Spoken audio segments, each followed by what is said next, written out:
Assalomu alaykum aziz tomoshabinlar. Bugun siz bilan juda muhim mavzu haqida gaplashamiz.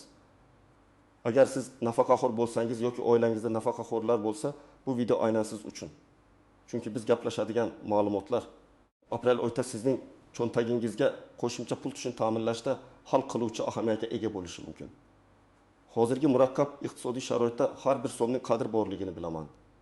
Shuning uchun bu videodagi har bir ma'lumot sizning moddiy ahvolingizni yaxshilashga yordam beradi degan umiddaman. Bu ma'lumotlar shunchaki tavsiyalar emas, balki amalga oshirilishi shart bo'lgan qadamlardir. Shuning uchun darhol kanalimizga obuna bo'ling, videoga like bosing va ushbu muhim ma'lumotni hech kim o'tkazib yubormasligi uchun do'stlaringiz bilan ham baham ko'ring. O'ylamanki bu videodan so'ng siz aprel oyida pul bilan bog'liq kutilmagan yoqimsiz vaziyatlardan saqlanib qolasiz va hatto qo'shimcha mablag'larga ega bo'lish imkoniyatiga erishasiz. Keling, avvalo vaziyatning mohiyatini tushunib olaylik. O'tmishda nafaqa tizimi ancha sodda edi. Ko'pchilik ma'lumotlarni qog'ozda, shaxsan pensiya jamg'armasiga borib navbat kutib olardi. Har qanday o'zgarishlar, ya'ni pensiya miqdorining indeksatsiyasi yoki yangi imtiyozlar ko'pincha markazlashgan holda avtomatik ravishda amalga oshirilardi va fuqarolar o'zlariga tegishli ma'lumotlarni pochta orqali yoki bank orqali pensiya tushganda bilishardi. Bu bir tomondan qulaydek tuyulsa-da, byurokratiya va xatolar ehtimolini oshirardi. Bugungi kunda esa vaziyat tubdan o'zgargan. Raqamlashtirish jarayoni shiddat bilan bormoqda, ko'plab xizmatlar onlayn tizimga o'tkazildi. Bu bir qator qulayliklar yaratdi, lekin ba'zi muhim amallar avtomatik tarzda emas, balki sizning faol ishtirokingiz bilan amalga oshiriladi. Ya'ni siz ma'lum muddatlarda, ba'zan yiliga bir marta o'zingiz tegishli organlarga murojaat qilishingiz, kerakli ma'lumotlarni taqdim etishingiz yoki o'zingizga tegishli huquqlarni eslatishingiz kerak. Agar buni o'z vaqtida qilmasangiz, o'zingizga tegishli puldan mahrum bo'lishingiz yoki uning to'lanishi kechikishi mumkin. Ayniqsa, aprel oyi bir qator muhim o'zgarishlar va yangilanishlar bilan bog'liq bo'lishi mumkin. Shuning uchun hozir aytadiganlarimga jiddiy e'tibor bering. Birinchi masala.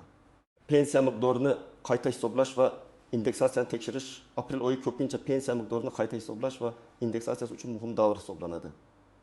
Hukumat inflyatsiyani hisobga olib, pensiyalarni oshirish qarorini qabul qiladi. Bu odatda mart yoki aprel oyida kuchga kiradi. Ko'pchilik uchun bu avtomatik bo'lsa-da, ba'zi hollarda tizimda xatolar yoki shaxsiy holatingizdagi o'zgarishlar hisobga olinmay qolishi mumkin. Misol uchun, 75 yoshli Muroton aka hukumat 10% oshirishni e'lon qilganiga qaramay, aprel oyida pensiya miqdori o'zgarmaganini ko'rdi. Bu pensiya jamg'armasidagi texnik nosozlik yoki ma'lumotlarning eski bazada qolib ketganidan bo'lishi mumkin. Agar Muroton aka buni tekshirmaganda, har oy o'ziga tegishli qo'shimcha puldan mahrum bo'lar edi, ayniqsa 80 yoshga to'lganlarga beriladigan ustamalar yoki nogironlik guruhidagi o'zgarishlar ham avtomatik tarzda hisobga olinmay qolishi mumkin. Kim tashvishlanishi kerak? Pensiyasi oshmaganlar, taqsim yoshga to'lganlar yoki nogironlik guruhida o'zgarish bo'lganlar. Kimga tashvishlanish shart emas. Pensiyasi oshgan va shaxsiy holatida yuqoridagi o'zgarishlar bo'lmaganlar. Nima qilish kerak? Aprel pensiyasini oldingi oylar bilan solishtiring. Agar farq bo'lmasa, hududiy pensiya jamg'armasining ishonch telefoniga qo'ng'iroq qiling yoki shaxsan murojaat qiling. My.gov. Uz portali orqali ham pensiya hisob varag'ingizni tekshirishingiz mumkin. Agar onlayn ishlashni bilmasangiz, yaqinlaringizdan yordam so'rang. Bu muhim qadam sizga tegishli pullarni yo'qotib qo'ymasligingizni ta'minlaydi. Ikkinchi masala, yangi ijtimoiy yordam dasturlariga ariza berish imkoniyatlari hukumat va mahalliy hokimiyatlar muntazam ravishda nafaqaxo'rlarni qo'llab-quvvatlash uchun yangi ijtimoiy dasturlarni joriy qiladi.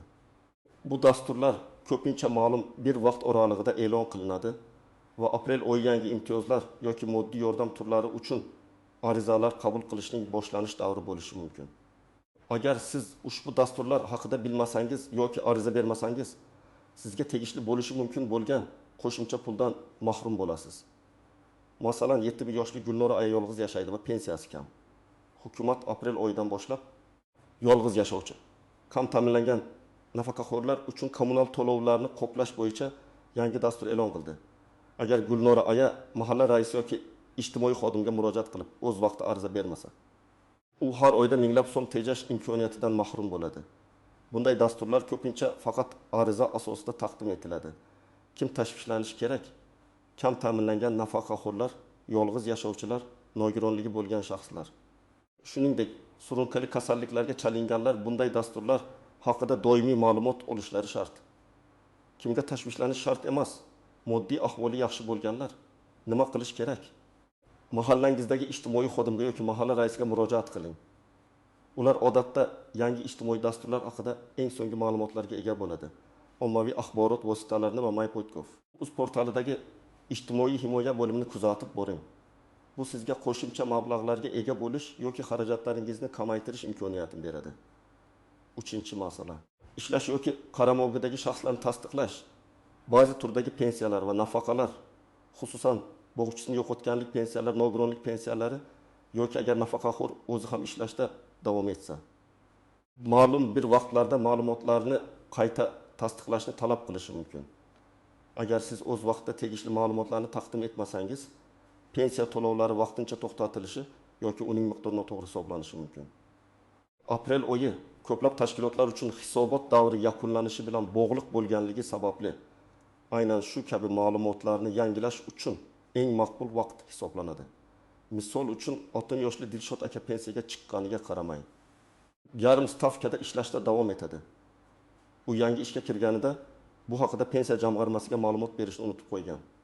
Endi aprel oyida hisobotlar yig'ish vaqtida pensiya jamg'armasi uning ishlayotganligini aniqladi. Agar Dilshod aka bu ma'lumotni o'zi taqdim etmaganda, unga ortiqcha to'langan pensiya summasi qayta hisoblanib, keyinchalik pensiya miqdoridan ushlab qolinishi yoki uni qaytarish talab qilinishi mumkin edi. Bu uning uchun kutilmagan moliyaviy zarba bo'ladi. Kim tashvishlanishi kerak? Agar siz pensiyadan keyin ish joyingizni o'zgartirgan bo'lsangiz, qo'shimcha ishga kirgan bo'lsangiz yoki qaramog'ingizdagi shaxslar, farzandlar, nabiralar voyaga yetgan yoki ta'lim muassasasini tugatgan bo'lsa, albatta pensiya jamg'armasiga murojaat qilishingiz shart. Kimga tashvishlanish shart emas? Pensiyadan keyin ishlamaydigan va qaramog'ida yoshi o'zgargan shaxslar bo'lmaganlar. Nima qilish kerak? Yuqoridagi holatlardan biri mavjud bo'lsa, aprel oyida imkon qadar tezroq hududiy pensiya jamg'armasiga murojaat qiling. Agar ishlayotgan bo'lsangiz, ish joyingizdan ma'lumotnoma oling. Agar qaramog'ingizdagi shaxsning yoshi o'zgargan bo'lsa, uning pasporti yoki tug'ilganlik haqidagi guvohnomasi bilan murojaat qiling. Bu sizni kutilmagan moliyaviy muammolardan himoya qiladi. 4-masala. Bank hisob varag'i, karta ma'lumotlari va yetkazib berish usulini ko'rib chiqish pensiya to'lovlarini olishda eng keng tarqalgan muammolardan biri bu bank hisob varag'i ma'lumotlaridagi xatolar yoki eskigan ma'lumotlar. Pensiyangiz o'z vaqtida va muammosiz kelishini ta'minlash uchun aprel oyida o'zingizning bank rekvizitlaringiz to'g'riligini tekshirishingiz juda muhim. Shuningdek, agar siz pensiya yetkazib berish usulini o'zgartirmoqchi bo'lsangiz, masalan, bank kartasidan uyga pochta olib, bu haqida ham pensiya jamg'armasiga xabar berishingiz kerak. Misol tariqasida 72 yoshli Dilorom buvi o'tgan yili yangi bank kartasini oldi. Chunki eskisi muddati o'tgan edi. Ammo u pensiya jamg'armasiga yangi karta raqami va hisob varag'i haqida xabar berishni unutib qo'ydi. Natijada mart oyida pensiyasi eski yopiq hisob varag'iga o'tkazildi va bank uni qaytarib yubordi.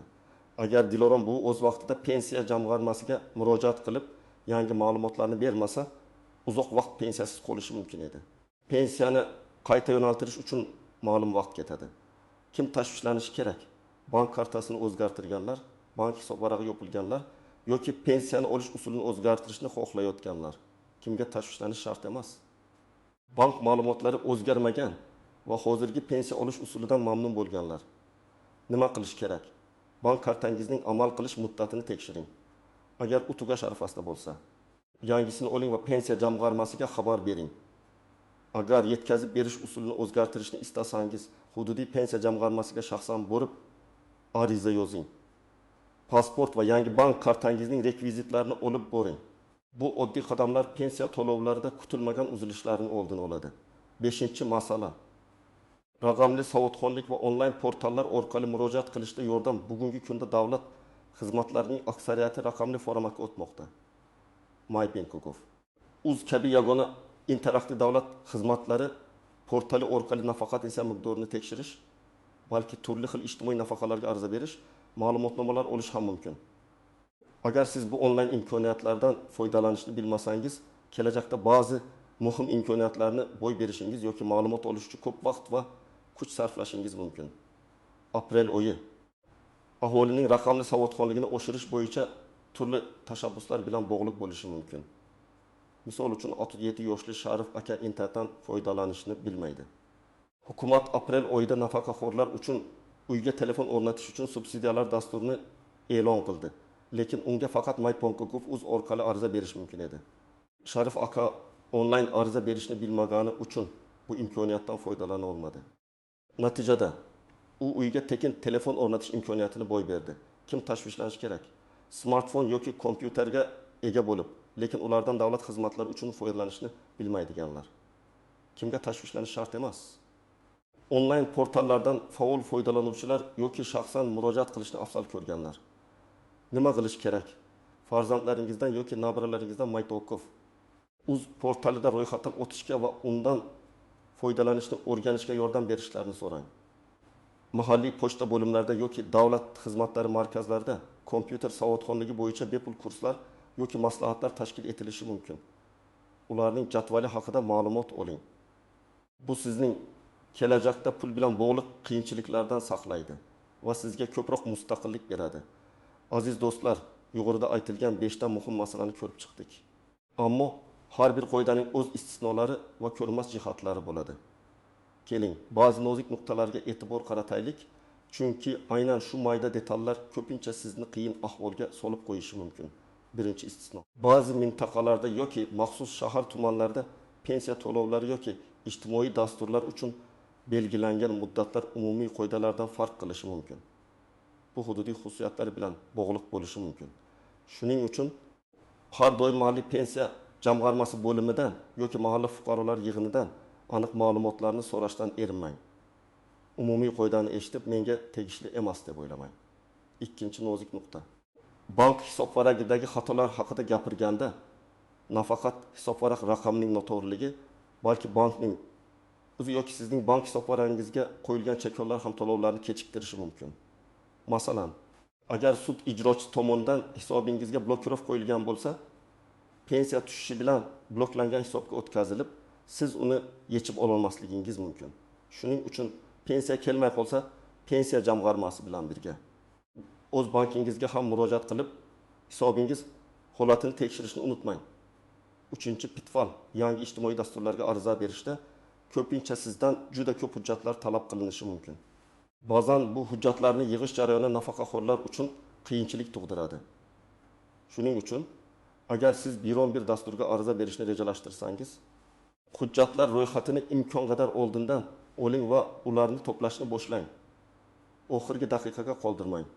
Yordamga muhtoj bo'lsangiz, farzandlaringiz, nabiralaringiz yoki mahalladagi faollardan yordam so'rashdan tortinmang. Davlat xizmatlari markazlarida ham hujjatlarni to'plashda yordam berishadi. 4-chi ko'rinmas jihat. Pensiya tizimida shaffoflikni oshirish uchun yangi tizimlar joriy etilayotgan bo'lsa-da, ba'zi xatolar texnik sabablarga ko'ra yuzaga kelishi mumkin. Masalan, ma'lumotlar bazalarining yangilanishi jarayonida yoki tizimlarni integratsiyalashganda vaqtinchalik nosozliklar yuz berishi mumkin. Agar sizga biror narsa tushunarsiz bo'lsa yoki javob olmasangiz, bir marta emas, balki bir necha marta murojaat qilishdan, boshqa kanal orqali, masalan, telefon orqali emas, balki shaxsan so'rashdan charchamang. 5-chi muhim nuans. Ba'zi nafaqaxo'rlar o'zlariga tegishli barcha imtiyozlar va to'lovlar haqida bilmasligi mumkin. Pensiya hisoblash tizimi murakkab bo'lib, unga staj, ish haqi, maxsus mehnat sharoitlari, davlat mukofotlari va boshqa omillar ta'sir qiladi. Sizga berilayotgan pensiya miqdori to'g'ri hisoblanganiga ishonch hosil qilish uchun pensiya jamg'armasidan pensiya hisob-kitobi varaqasini so'rashingiz va uni diqqat bilan o'rganishingiz mumkin. Agar sizda savollar tug'ilsa, mutaxassisga murojaat qiling. Ko'pincha kishilar o'zlariga tegishli qo'shimcha ustamalardan bexabar bo'lishlari sababli ularni olmaydilar. Xo'sh, yuqorida aytilganlarning barchasidan kelib chiqib, aprel oyida siz aynan nima qilishingiz kerak? Keling, aniq amaliy qadamlarni belgilab olamiz. 1. Pensiya miqdorini tekshirish. Aprel oyida bank kartangizga tushgan pensiya miqdorini o'tgan oylardagi miqdor bilan solishtiring. Agar farq bo'lmasa yoki sizga kam tuyulsa, Darhol hududiy pensiya jamg'armasi bo'limiga shaxsan boring yoki ularning ishonch telefoniga qo'ng'iroq qiling. Pasportingiz, pensiya guvohnomangizni olib boring. Pensiya miqdorining qayta hisoblanishini yoki oshirilishini tekshirishni so'raysiz. 2. Yangi ijtimoiy dasturlar haqida ma'lumot olish. Aprel oyida kam ta'minlangan oilalar, yolg'iz yashovchi nafaqaxo'rlar, nogironligi bor shaxslar uchun yangi dasturlar e'lon qilinishi mumkin. Mahalla fuqarolar yig'iniga, mahalla raisi yoki ijtimoiy xodimga, davlat xizmatlari markaziga murojaat qiling. Pasport, pensiya guvohnomasi, oila tarkibi haqida ma'lumotnoma agar talab qilinsa kerak bo'lishi mumkin. Tegishli dastur doirasida moddiy yordam olish uchun ariza berasiz. 3. Ishlash yoki qaramog'idagi shaxslar ma'lumotini yangilash. Agar siz pensiyadan keyin ishga kirgan bo'lsangiz, ishingizni o'zgartirgan bo'lsangiz yoki qaramog'ingizdagi shaxsning holati o'zgargan bo'lsa, zudlik bilan hududiy pensiya jamg'armasi bo'limiga xabar bering. Pasport, pensiya guvohnomasi, ish joyidan ma'lumotnoma agar ishlayotgan bo'lsangiz yoki qaramog'ingizdagi shaxsning hujjatlarini olib boring. Pensiya miqdorini qayta hisoblash yoki ma'lumotlarni yangilash haqida ariza yozasiz. 4. Bank ma'lumotlari va yetkazib berish usulini tekshirish. Bank kartangizning amal qilish muddatini tekshiring. Bank hisobvarag'ingiz faol ekanligiga ishonch hosil qiling. Agar pensiya yetkazish usulini o'zgartirmoqchi bo'lsangiz, o'z bankingizga va hududiy pensiya jamg'armasi bo'limiga murojaat qiling. Pasport, pensiya guvohnomasi, yangi bank kartangizning rekvizitlarini agar o'zgartirgan bo'lsangiz olib boring. Bank rekvizitlarini yoki yetkazib berish usulini o'zgartirish to'g'risida ariza berasiz. 5. Raqamli savodxonlikni oshirishda yordam olish. Agar siz onlayn xizmatlardan foydalanishni bilmasangiz, MyBokkov uz portalida ro'yxatdan o'tishni va undan foydalanishni o'rganishni boshlang. Farzandlaringiz, nabiralaringizga, mahalladagi yoshlarga, davlat xizmatlari markazlaridagi operatorlarga murojaat qiling. Pasportingiz, mobil telefoningiz kerak bo'ladi. Bu sizni kelajakda pul bilan bog'liq qiyinchiliklardan saqlaydi. Ushbu qadamlarni aprel oyida amalga oshirsangiz, siz o'zingizga tegishli barcha pul mablag'larini o'z vaqtida va to'liq olishingizga ishonch hosil qilasiz. Esingizda bo'lsin, sizning faolligingiz va diqqatingiz sizning moliyaviy barqarorligingiz garovidir. Shunday qilib, aziz nafaqaxo'rlar va ularning yaqinlari, bugun biz aprel oyida sizga pul keltirishi mumkin bo'lgan 5 ta muhim masalani batafsil ko'rib chiqdik.